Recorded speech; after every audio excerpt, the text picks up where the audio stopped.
día, mi nombre es Israel Mendoza. Hoy estamos con Desarrollo Global para conversar de un tema muy importante relacionado a los contratos de ingeniería y construcción. Este tema es básico entenderlo en su concepción teórica debido a la importancia que resulta en la aplicación práctica debido a los cambios normativos a la aplicación de contratos en nuestro país. Este tema principal es lo que conocemos como los sistemas de entrega de proyectos. De manera general, podemos entender de que las distintas formas que existen para lograr la entrega de una infraestructura y su ejecución se basan también en un concepto teórico, en lo que debemos entender como una correcta relación entre las diferentes restricciones que existen en un proyecto.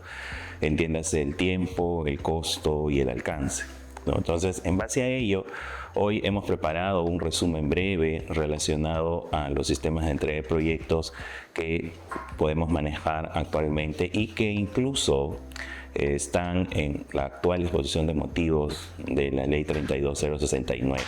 En base a ello, vamos a iniciar primero con un tema muy importante que es el sistema de entrega de proyectos tradicional. Todos estamos muy familiarizados con él en realidad. Este sistema lo que busca es asegurar, por un lado, el tiempo de la ejecución y el costo, evidentemente. ¿Por qué? Porque el propietario del proyecto lo que hace es asegurar, digamos, un alcance definido, y ese alcance definido le permite conocer un costo. Y esto es porque muchas veces en un proyecto existen determinadas restricciones que están vinculadas a este factor, el costo del proyecto. Entonces, si lo concebimos de una manera conceptual, en este sistema de entrega de proyectos, el costo es el factor más importante. Y seguido a ello, definitivamente, el tiempo. Porque cuando ya hemos definido, digamos, el alcance, el tiempo también se define casi de manera automática. Evidentemente, en este sistema, lo que sucede es de que existen también intereses por parte del propietario y por parte de quien va a ejecutar el proyecto.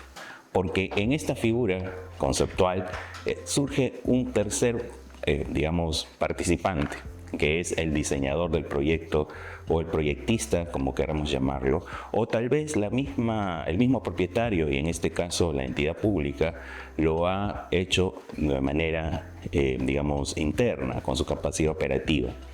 Y es que en este punto, y que va a ser común en los demás sistemas de proyecto, vamos a conocer un factor importante que es el riesgo, ¿no? Y aquí es donde surge uno de los primeros grandes temas, ¿no? El riesgo del proyecto, ¿no? ¿Quién asume los riesgos del diseño?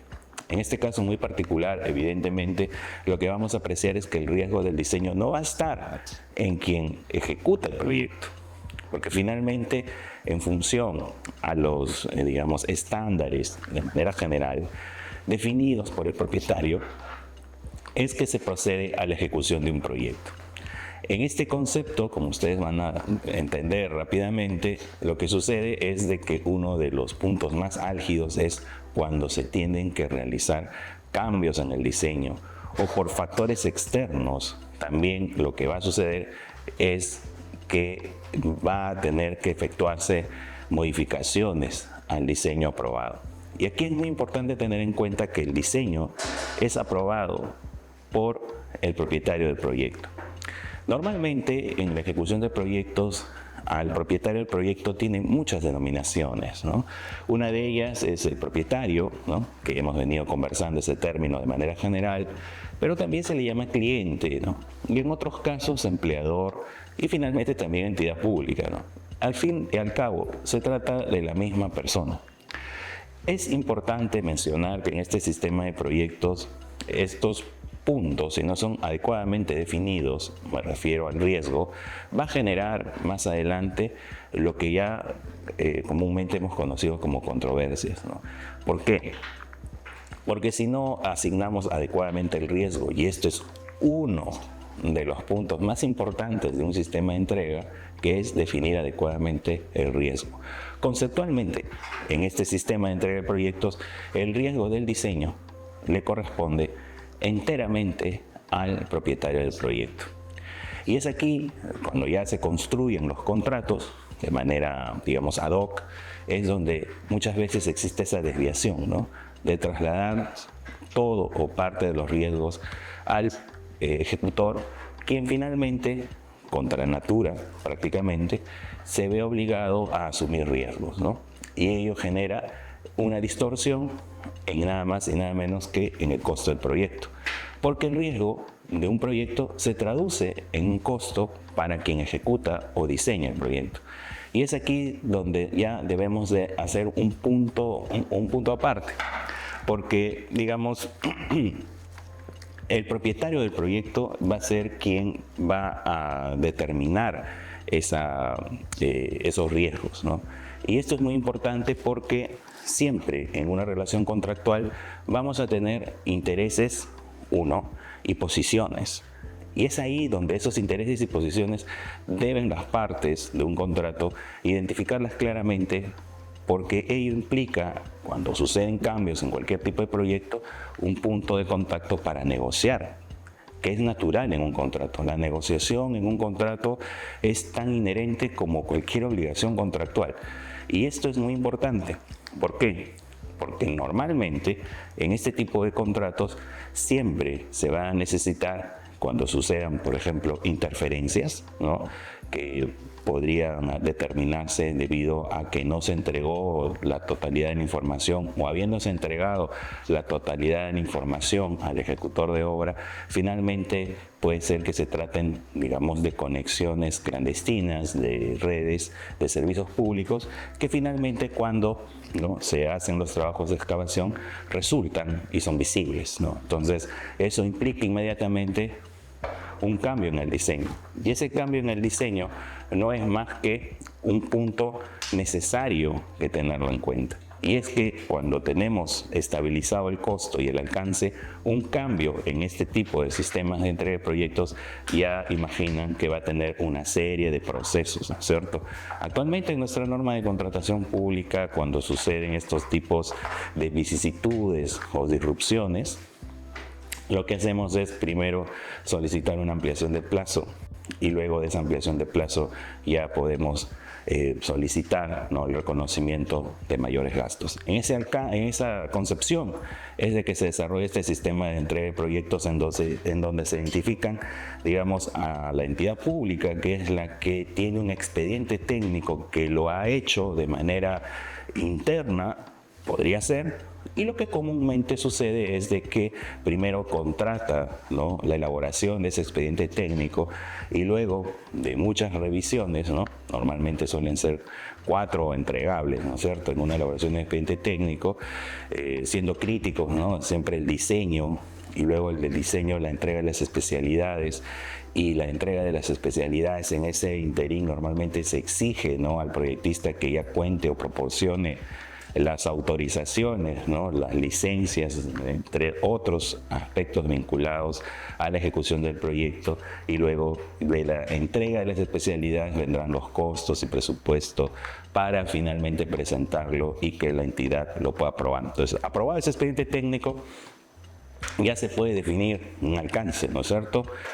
Aparte de ello están los estudios, ¿no?, previos que se analizan tanto de suelos, topografía, entre otros, y una vez conformado el expediente técnico, lo que se hace es concursar ese expediente técnico para que un ejecutor lo pueda, digamos, valga la redundancia, ejecutar. Este sistema tradicional se ha caracterizado por ello, ¿no? Entonces, como les comentaba, se identifican, ¿no?, 3 partes, ¿no? La primera parte está relacionado, pues, por un proyectista, que es el que elabora el expediente, como les mencionaba hace un momento, la entidad que licita ese proceso, a través del proceso de selección licita ese expediente, y ahí finalmente se otorga, digamos, la buena pro, digamos, a un contratista, y ese contratista es finalmente quien se encarga de ejecutar el proyecto.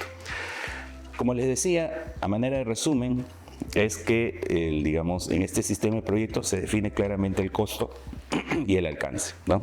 Y vamos a encontrar siempre mucha resistencia al cambio, ¿no? Porque ya se entiende, pues, que se ve definido todo y en base a ello se había determinado ya un presupuesto. Y eso es justo la restricción más grande de la entidad. Necesita conocer el costo del proyecto porque su impedimento, su restricción más grande es la cantidad de recursos que puede asumir para dicho sistema, ¿no? Entonces, dicho esto, creo que es muy importante conocer el siguiente, digamos, sistema de entrega de proyectos, ¿no? Y este sistema de entrega de proyectos es el, digamos, de diseño y construcción. Vamos a verlo en un pequeño momento, ¿no? Está en este segundo slide, ¿no? Aquí. ¿Y en qué consiste ese sistema de entrega de proyectos, ¿no? A diferencia del sistema de entrega de proyectos que vimos anteriormente, que es el sistema de entrega, digamos, tradicional, en el sistema de diseño y construcción que estamos viendo ahora, la figura cambia completamente porque ya no hay un proyectista, ¿no?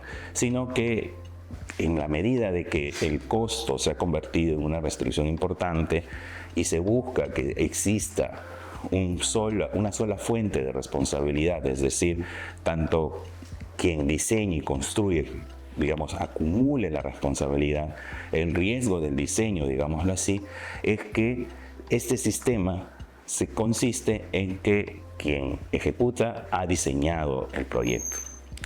Evidentemente, en este caso, lo que está sucediendo, si comparamos con el anterior sistema de entrega de proyectos, es de que el riesgo de la ejecución del proyecto está siendo asumido en su integralidad por parte de quien diseña y construye. En el sistema anterior, ese riesgo estaba separado, porque quien ejecutaba no era responsable en absoluto del proyecto diseñado. Aquí no. Entonces, siguiendo con lo que habíamos comentado anteriormente, el riesgo del diseño recae en una sola parte contractual y evidentemente ya vamos a entender qué sucede con el costo, ¿no? El costo va a incrementarse, ¿no? Es lo que comúnmente se conoce como una prima de riesgo, ¿no? Es digamos, un efecto, digamos, de asumir una responsabilidad. Y esto es natural. No debemos entenderlo como que es un aprovechamiento por parte de quien ejecuta un proyecto. No es así. Es tan natural como digamos, un ejemplo, en el tema de seguros, cuando uno desarrolla una preexistencia, se pide que se declaren esas preexistencias y la prima del seguro sube, evidentemente, porque hay mayor riesgo de que una persona pueda contraer una enfermedad posterior o se vaya a presentar nuevamente esa enfermedad. Lo mismo sucede con un proyecto de ingeniería y construcción, ¿no? Si yo diseñador y ejecutor voy a asumir mayor riesgo en la ejecución de un proyecto, evidentemente tengo que tener una mayor cobertura de seguros, hablando de ellos, ¿no? Entonces, como ustedes podrán ver, en este sistema de diseño y construcción es, digamos, la responsabilidad del diseño se va a recaer en quien ejecuta diseña y construye. El costo se va a incrementar, evidentemente, pero hay algunos aspectos importantes que mencionar aquí. En la medida que la entidad pública, propietario o cliente, como queramos llamar, ha definido que la fuente de riesgo va a concentrarse en el diseño y construcción en un solo ejecutor, lo importante es de que digamos, se van a definir algunos aspectos necesarios por parte del cliente. Y en este caso va a ser, por ejemplo, un nivel incluso de estándar, ¿no? Puede trasladarle obligaciones de resultado al diseñador y constructor. Y esto va a suceder porque de manera general, efectivamente, muchas veces la entrega de una infraestructura tiene que hacerse en un plazo. Recordemos que en el sistema tradicional sí se definía un plazo. Entonces, de manera interna, el cliente lo que va a tener siempre presente es un plazo. Querramos o no en este sistema de entrega de proyectos, siempre el plazo va a impactarlo al proyecto. Y aquí es donde tenemos que lograr un equilibrio práctico, porque quien diseña y construye, al obligarlo a un plazo, ¿no?, que sería una obligación de resultado, va nuevamente a impactar en el plazo, en el costo del proyecto, como ustedes podrán apreciar. Además, se pueden determinar factores de calidad en un diseño y construcción. Pero ¿por qué sucede esto? ¿Cuál es el sustento? Es que evidentemente el diseño y construcción implica una alta pericia digamos, una alta complejidad, y todo esto suma en función al alcance mismo del proyecto. Dependiendo de la dificultad de la infraestructura, también las obligaciones de resultado van a tener una relación directa con el costo del proyecto, ¿no? Y un tema muy importante también en este sistema entre proyectos es, digamos, el derecho o la información que se entrega. Porque el cliente va a tener que definir claramente qué es lo que quiere del proyecto. Normalmente se le conoce a esto como requerimientos funcionales. Y estos requerimientos funcionales tienen que ser muy claros para que sobre ellos el diseñador y constructor pueda ejecutar el proyecto. Si no los conoce adecuadamente, va a tener inconvenientes en la satisfacción de los requerimientos técnicos del cliente. Y esto es muy importante tenerlo en cuenta, porque esta es la fuente principal de los futuros o de las futuras controversias que van a existir. Un ejemplo claro de ello puede ser cuando se define el ancho, por ejemplo, de un muro, ¿no? Entonces, en el ancho del muro se puede definir que este muro tenga una resistencia de 300 años y ello será equivalente a una forma o un método de construcción. Sin embargo, si esto no se ha definido correctamente, quien diseña y construye puede proponer, ¿no?, para ganar un proceso un mayor alcance, ¿no? Entonces, esta definición, que inicialmente surgió en el proceso de selección, es superada cuando el diseñador constructor presenta su propuesta. Y una vez que firmamos el contrato, ¿no?, ¿qué va a suceder? ¿No? ¿Qué voy a exigir como cliente, ¿no?, al diseñador constructor, ¿no? Y muchas veces, ¿no?, lo que lógicamente todos debemos estar seguramente ya interiorizando es de que vamos a exigir la propuesta, porque entendemos que por la propuesta fue elegido el diseñador constructor. Y ello tropieza mucho con algunos temas, ¿no? Porque arbitralmente ya cuando esto se convierte en una solución de controversias, o una controversia, mejor dicho, lo que ha definido algunos tribunales es de que la propuesta solamente tiene la finalidad de satisfacer la necesidad misma de un proceso de selección. Y lo que tiene que atenderse es a un tema de fines y no de medios. Es decir, lo que presenta el diseñador, si satisface la necesidad inicial, es más que suficiente. Y esto es un punto que tenemos que tener en cuenta. Por eso, lo que se recomienda es que los criterios, los requerimientos funcionales de la infraestructura sean adecuadamente definidos por el cliente. Hay algunas recomendaciones, y eso es muy importante tenerlo en cuenta en el sistema de diseño y construcción, de que sugieren, ¿no?, que quien asesora, ¿no?, y esto es muchas veces necesario, al cliente para definir esos requerimientos funcionales, sea quien efectúe la supervisión del proyecto.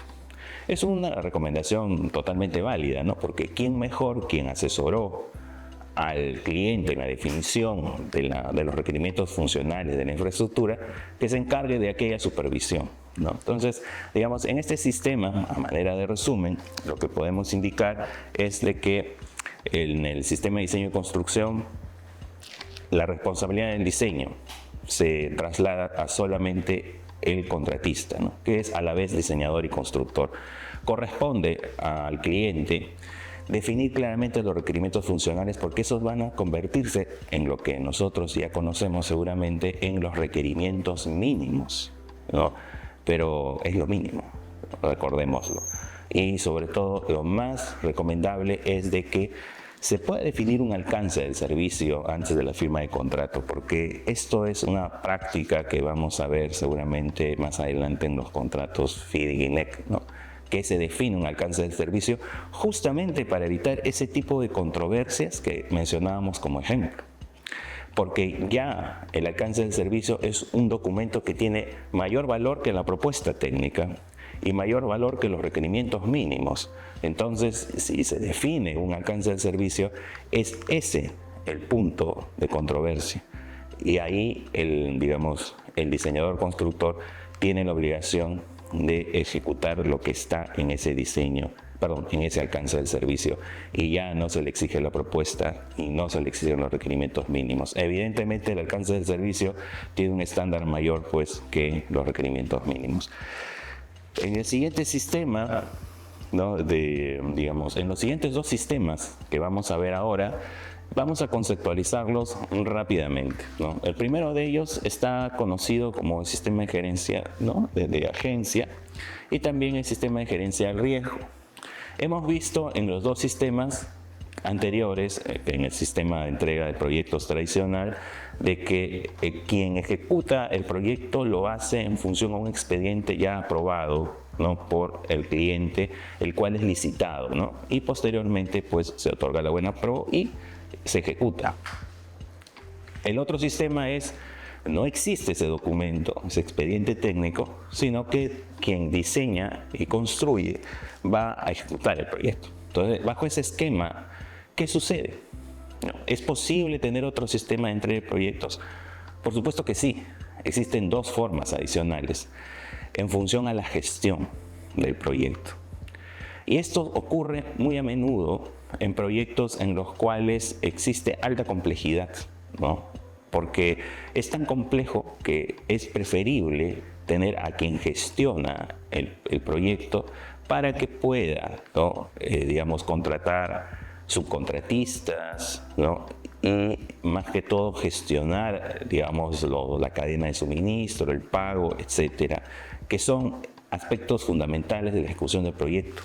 Bajo ese esquema, ¿no? en la gerencia de agencia, lo que tenemos es a un gerente que tiene el rol de llevar a cabo principalmente los procedimientos de licitación, ¿no? Para contratar a todas aquellas o aquellos, empresas o subcontratistas que se van a encargar de la ejecución del proyecto. Las grandes decisiones de la ejecución de este proyecto están a cargo no del gerente, que es un gestor, sino a cargo del propietario del proyecto mismo. Y esto es importante tenerlo en cuenta, porque este rol, esta gobernanza, es la principal diferencia que existe con el otro sistema de entrega de proyectos que también vamos a ver. Adicionalmente, en este proceso tan interesante en el que el gerente se encarga de asesorar simplemente, no es responsable, de algunos estándares, lo que va a suceder es de que en ese rol, ¿no? el diseño también es contratado, ¿no? de manera separada, ¿no? Entonces, en esta gobernanza tan particular, como ustedes podrán ver, lo que sucede es de que tenemos un gerente que se encarga de la gestión del proyecto. Y es el cliente quien se encarga de tomar las decisiones más importantes, ¿no? Esto solamente es un gestor que se encarga de hacer todo el manejo administrativo, contractual, respecto a la ejecución de un proyecto, ¿no? Sin embargo, en el otro sistema, la diferencia es de que el gerente del riesgo asume la total responsabilidad de la ejecución del proyecto e incluso asume directamente parte de la ejecución de los trabajos. Y aquí, como ustedes podrán apreciar, es posible generar nuevamente obligaciones de resultado. Este es el momento en el que podemos mencionar que las obligaciones de resultado, al igual como mencionamos en el sistema de entrega de proyectos de diseño y construcción, están vinculados directamente a las restricciones del proyecto, o como también se le conoce como driver del proyecto. Por ejemplo, las obligaciones de resultado respecto al tiempo, ¿no?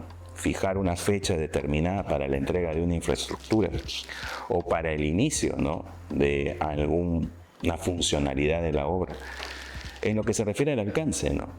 Por ejemplo, en centrales hidroeléctricas es muy conocido que muchas veces se necesita una cantidad determinada de kVs para el suministro de energía eléctrica. Y también en lo que se refiere, pues, por ejemplo, a los costos, ¿no? También se pueden poner, determinadas obligaciones para no exceder los costos. Entonces, en esa medida, la fuente de responsabilidad, una vez más podemos apreciar ello, se va a concentrar exclusivamente en el gerente. ¿Quién toma las decisiones? El gerente del riesgo. Simplemente el propietario o el cliente del proyecto se aleja solamente para definir, ¿no? algunos ítems, ¿no? Algunos temas muy puntuales. Esto no implica que no efectúe una supervisión, también tengámoslo claro de ello, eso no es ningún obstáculo. Sin embargo, da la pericia, y esa es la diferencia también, que si estamos hablando de la contratación pues, de un experto, de una empresa o un profesional que tiene una diligencia y unos resultados del más alto nivel, ¿no? Ahora, luego de ver ambos sistemas de entrega de proyectos, nos toca ver el último de los sistemas de entrega de proyectos. Y en esta medida es importante tener en cuenta ya una síntesis de lo que hemos visto también. Vimos un sistema tradicional donde existe un expediente que se ejecuta, ¿no?, a través de un ejecutor de obra, digámoslo así. Este expediente es digamos, elaborado, digamos, por un diseñador, por un proyectista. También puede haber sido diseñado y elaborado por la misma entidad, ¿no?, que es la que lo concursa. Luego, digamos, ¿qué facilidades se identifican ahí, ¿no? Evidentemente se identifica pues el costo, el plazo, y finalmente se convierten pues en las bases, ¿no?, de una futura relación contractual que muchas veces es muy dificultosa debido a la problemática que existe al haberse definido ya un costo y un plazo, ¿no? Y estar fuera de esos costos y fuera de esos plazos genera siempre una reticencia a efectuar cambios al proyecto. En el diseño y construcción, para mitigar esa dificultad, lo que se busca es de que el diseño y la ejecución sean fuente única de responsabilidad en un contratista. Evidentemente, esa fórmula impacta en el costo del proyecto, que ya finalmente el cliente ya no lo puede controlar, e indirectamente también en el plazo, ¿no? Es lo que comúnmente sucede y que se comenta pues como una definición en la ejecución de los contratos de este tipo de modalidad, es de que la obra está secuestrada por el contratista, ¿no? O sea, no me van a entregar la obra hasta que termine, y eso genera también una serie de dificultades en la ejecución del proyecto. Y luego veíamos los dos sistemas de agenciamiento, digamos, de gerencia del proyecto. Un gerente que no asume el riesgo y un gerente que asume el riesgo y se le imponen incluso obligaciones de resultado, que también se pueden presentar en el sistema de diseño y construcción. Entonces, a manera de resumen, en el sistema de entrega de proyectos colaborativo es muy importante tener en cuenta algo muy importante. En estos tipos de sistemas, las restricciones de costo, de plazo y alcance no son determinativas, sino que, dada la alta complejidad del proyecto, entiende el cliente y entiende el equipo de trabajo o las contrapartes, por decirlo de alguna manera, que tienen que sumar esfuerzos comunes para lograr, digamos, un entendimiento sano. Y esta forma de entender el proyecto implica ya integrar equipos. O sea, es algo que no se ve normalmente en los demás sistemas de entrega de proyectos, ¿no? Digamos, quienes participan de un sistema de entrega colaborativo son conscientes de que no se habla de partes, ¿no?, sino es un contrato multiparte, ¿no?, en la que incluso en la suscripción de los contratos participan los subcontratistas principales, ¿no? En este tipo de sistema de entrega de proyectos, sin perjuicio de los demás, es posible incluir pues objetivos comunes, ¿no?, ya no obligaciones, que evidentemente existen, pero las partes se regulan en base a objetivos comunes. Las responsabilidades son compartidas, evidentemente delimitando, ¿no?, la diligencia como principal punto de equilibrio. La utilización de, digamos, indicadores claves de rendimiento o KPIs, ¿no?, porque esto implica que si a medida que el proceso de la construcción de un proyecto va avanzando en función a los hitos, se van reconociendo incentivos en el proyecto. Evidentemente, estas formas también pueden aplicarse en los demás sistemas de entrega de proyectos, ¿no? No es que sea limitativo al sistema colaborativo, se puede aplicar en diseño y construcción y también en los contratos de agenciamiento, ¿no? Otro punto es la utilización de herramientas colaborativas. Aquí encontramos, por ejemplo, por excelencia, la implementación del BIM, ¿no? Entonces esto es muy importante tenerlo en cuenta. El entrenamiento de los equipos, porque se busca que los equipos puedan cohesionarse para, digamos, invertir mucho tiempo en la planificación del proyecto y en esa planificación del proyecto poder después tener una ejecución sostenida, ¿no? Aparte de ello, como les comentábamos, la necesidad de que el contrato colaborativo el sistema de entrega colaborativo pueda definir claramente estos alcances, ¿no? Evidentemente, como les comentaba al principio, en un sistema de entrega de proyectos colaborativo, el tiempo, el costo, no son limitativos, ¿no? Las partes deben de entender de que la alta complejidad del proyecto implica, digamos, una gran inversión y que el costo y que el tiempo no sea una restricción tan definitiva, ¿no? Porque si el tiempo ya es una restricción, evidentemente va a impactar en los demás, ¿no? En las demás restricciones del proyecto. Bueno, eso ha sido todo por hoy. En realidad, muchísimas gracias. Agradecemos a Desarrollo Global por este espacio tan importante y extenderles una amable invitación a que se animen a participar en el curso de contratos NEC y FIDIC, donde vamos a poder conocer estos temas a mayor detalle realmente y sobre todo con casos prácticos y lo más interesante de todo ello con con un conocimiento importante debido a los cambios normativos que ya próximamente entrarán en vigencia seguramente.